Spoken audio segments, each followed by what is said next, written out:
Em outras palavras, Natal, família, casamento, sexualidade, todas essas são construções humanas para organizar a vida, mas na realidade não tem nada. Aí vem um governo, e vai outro, e vem esperança, e sai esperança, e tudo mais, e a gente vê que seres humanos frustram seres humanos constantemente.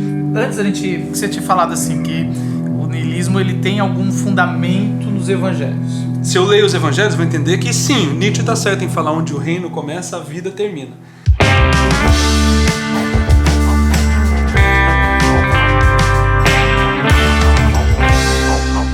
E aí pessoal, tudo bem? Aqui é Marcos Botelho, estamos com o Tiago Arraes, doutor Tiago Arraes, fez doutor em Antigo Testamento, é isso mesmo? Você acredita?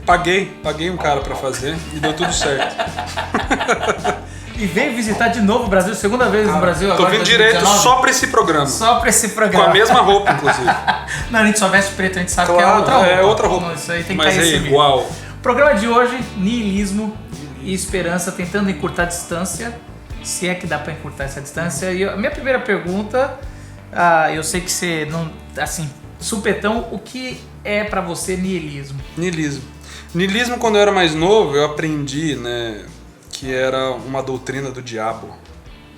E basicamente eles falavam, ou pelo menos quem conversava sobre isso, que era o entendimento, a filosofia baseada na premissa de que a vida não tem nenhum significado. Em outras palavras, Natal, família, casamento, sexualidade, todas essas são construções humanas para organizar a vida, mas na realidade não tem nada. Você vem do nada, vai para o nada, a vida é apenas essa e depois disso daqui acabou, aí você volta para um eterno nada.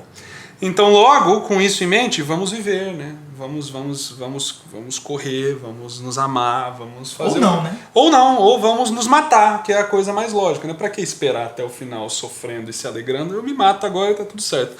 Agora, depois que eu fui fazer filosofia nos Estados Unidos e li um pouquinho mais, eu gostei muito da maneira como Nietzsche explica niilismo, porque niilismo em Nietzsche é mais relacionado à premissa ou à filosofia de que está relacionada à negação da vida. Em outras palavras, tudo aquilo que nega a existência, a vida, esse é o verdadeiro niilista, esse é o que vive sem significado. E é por isso que Nietzsche ele coloca uma relação interessante entre o niilista e o cristão. Porque para Nietzsche o cristão era aquele que vivia negando a vida constantemente para agradar aos deuses e tudo mais. Para ter uma outra vida. Negando a vida agora na promessa de que vai ter uma vida futura. Tem até uma música do Bon Iver, né? Não sei quem gosta de ouvir música do Bon Iver, famoso, muito conhecido. Tem uma música chamada Heavenly Father. E ele não é muito de escrever letras coerentes, mas a última frase é marcante. Ele fala, Heavenly Father, all that he offers is safety in the end. Né? O Pai Santo, o Pai Celestial, tudo que ele oferece é uma segurança no fim. Em outras palavras, eu vivo a minha religião agora me negando, fazendo tudo certinho, tipo The Good Place, aquela série da Netflix, tudo certinho, porque a vida, na verdade, vai ser lá na frente, então eu nego agora. E para Nietzsche, e eu acredito que essa é uma crítica maravilhosa, esse é o verdadeiro niilista, porque ele aprendeu a, de alguma maneira, entender que a verdadeira vida é a negação de qualquer coisa relacionada à existência agora. E por mais que exista algo parecido com isso nos evangelhos e na Bíblia, não é necessariamente isso que os evangelhos estão ensinando. Em outras palavras, Nietzsche fala, onde o reino começa, a vida termina. Mostrando mais uma vez que se eu entendo o reino de Deus, então agora eu vou negar a minha vida e vou viver de barganhas com Deus e sacrifícios, porque a vida é só futura. Então essa compreensão de acordo com os evangelhos está errada. Se eu leio os evangelhos, vou entender que sim, Nietzsche está certo em falar onde o reino começa, a vida termina. Mas não é a vida no sentido de eu viver e de me alegrar e de encontrar paz e alegria. É a vida no sentido de que eu vivo apenas para a minha vida. A vida em Cristo é cadenciada por pequenas mortes. Mas isso é Nietzsche ou já é você Isso sou eu. Eu ajudando Nietzsche. Dá aquela forcinha, né? Não, mas é porque eu vejo muita beleza no que ele escreve. Uma pergunta. Mas deixa eu concluir. Não, mas eu quero fazer uma antes. Tá, então você vai. Tá indo já para um lugar pra legal. Próxima pergunta. Então tá bom. Um lugar legal, mas então só para resumir o que eu falei. Então, vida sem significado é o que normalmente é entendido. Nietzsche, niilismo é a negação da vida. E ele fala onde o reino de Deus começa, a vida termina. E eu entendo a crítica, mas dá para reinterpretar isso de uma maneira bonita. Antes você tinha falado assim que o niilismo ele tem algum fundamento nos evangelhos. E essa segunda interpretação. Para a audiência ir até o final. Por que o niilismo, o clássico, certo, a negação de tudo, do significado, sentido, certo, tem crescido entre os jovens? Se é que tem crescido? Isso é por fenomenologia. Você olha o jornal, você olha a sua família, você olha tudo que acontece ao nosso redor e não tem como você acreditar de forma lógica, concreta e visível que existe algum tipo de organização e ordem na existência humana, no mundo, no universo algum. Porque, por exemplo, você pode falar... Essa decepção que a gente estava assim, num tempo que a gente acreditava muito na evolução humana, da sociedade. Certo. Então, quando você depara que não estamos, na verdade, evoluindo coisa nenhuma... Olha o Brasil, a situação que está... Então esse choque você acha que é um... Você pensaria que o ser humano atingiria uma consciência melhor depois de anos 60, revolução sexual e tudo mais, depois de Primeira e Segunda Guerra Mundial, que você fala, não, depois vamos, a morte de Deus e tudo, mas agora vamos ter uma nova consciência. Não vai. E tem mais guerras, e mais morte, e o ser humano não aprende absolutamente nada. Aí vem um governo, e vai outro, e vem esperança, e sai esperança, e tudo mais, e a gente vê que seres humanos frustram seres humanos constantemente, e que essa promessa do iluminismo, de que o mundo seria mais iluminado através da razão e da ciência, desencadeou na Segunda Guerra Mundial e no mundo que a gente vive hoje em dia, do jeito que está. Então essa é a frustração. Eu tenho vários amigos que estudaram do meu lado, e que abandonaram a religião, e hoje abraçaram humanismo, agnosticismo e tentam viver uma vida honesta no tempo que tem aqui agora. E eu não tiro a razão deles, eu entendo. Porque tá aí. É concreto, é palpável a realidade do mundo. Agora, pelo que você está dizendo, uma má religião, vamos dizer assim, para aqueles que ainda acreditam que tem partes boas na religião, e lógico que tem, mas uma religião mal aplicada, ela incentiva, ela é uma potência ao niilismo? Sem dúvida. Para o ser humano que está observando essa catástrofe também, porque daí você vê a manipulação. A gente pensa que, isso são esses, sei lá, são as filosofias acadêmicas, não sei o quê, mas... Você olha para a religião em geral, e quando eu digo religião, a gente pode definir termos, a religião alienada das Escrituras. Qual é a religião das Escrituras? É Tiago, falando que existe uma religião pura e agradável aos olhos de Deus, que é visitar viúvas e órfãos em suas necessidades e se manter livre da corrupção do mundo, que é ótimo. É uma religião na vida, na rua, de eu viver sensível ao que acontece ao meu redor. É engraçado que isso nem precisa de religião hoje pra precisa, pensar assim, mas curiosamente essa é a religião de Deus. Essa é a religião de Deus. Então assim, a religião alienada das Escrituras, que seria essa, a que é fechada, doutrinária, compactada, controladora, para qualquer ser humano com meio cérebro funcionando na cabeça, ele vai ver o problema disso, do controle, da barganha, de forçar a crente a dar dinheiro e a dar tempo e a falar que Deus é isso e aquilo e controlar e lavar a cabeça e falar que o candidato de Deus é A, B, C ou D e empurrar eles para um monte de coisa. Aí você observa isso de fora, junto com a catástrofe que está o planeta Terra, e você fala assim, ok, não, obrigado. Não tem sentido a vida. Esse é o que está lá fora. E Eclesiastes ajuda a gente a entender um pouco disso. Talvez o primeiro... Porque não é novo. Nada novo debaixo do sol. Tudo é vaidade. Tudo é vaidade. Agora, seria os saduceus nihilistas da época de Jesus?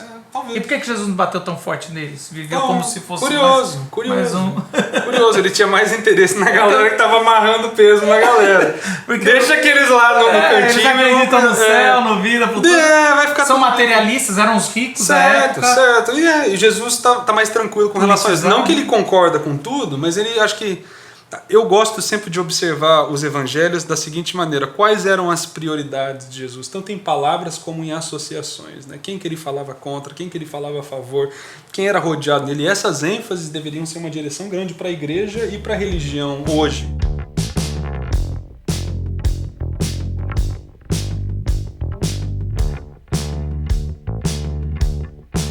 Aonde você viu que os evangelhos dão um certo apoio pro niilismo que você falou? Não acho que dão apoio pro niilismo. Eu acho que quando Nietzsche fala que niilismo é a negação da vida, e eu olho para Cristo e eu vejo ele falando, eu quero que vocês tenham vida e vida em abundância, eu vejo que também sim, Nietzsche está certo em falar que muito da religião e do cristianismo é niilismo, porque eles negam a vida vivendo em barganha com Deus, querendo garantir um futuro lá enquanto eu nego a minha existência aqui.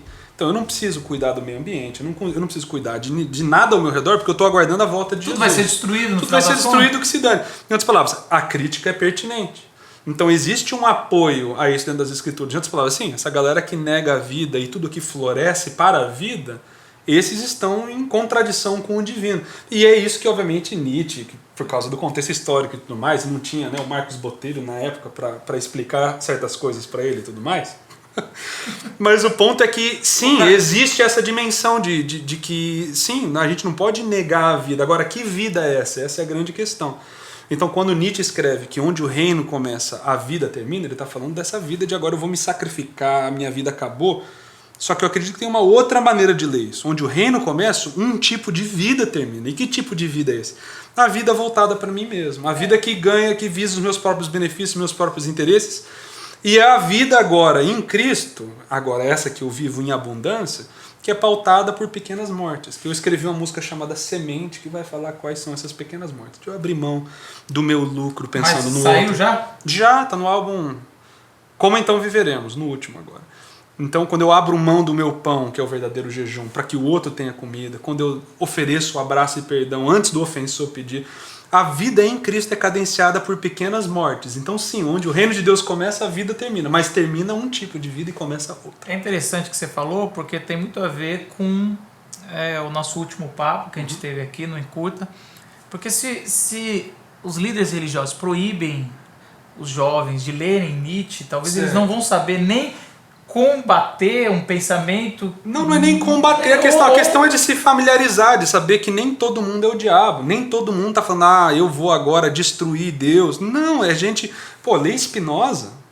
Você lê o Tratado Político-Filosófico de Spinoza, o começo parece um profeta falando, parece um homem completamente comprometido em buscar a verdade, em buscar...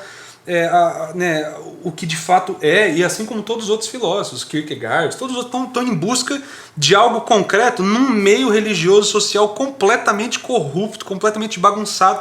Então existe uma ligação, uma relação entre esses períodos passados e o nosso hoje em dia. Eu lembro uma vez na Glocal que você falou que você, por um certo tempo da vida, teve não sei se seria uma tendência, algo forte com o niilismo. Certo. Assim, você falou, olha, se deixasse, se fosse Deus...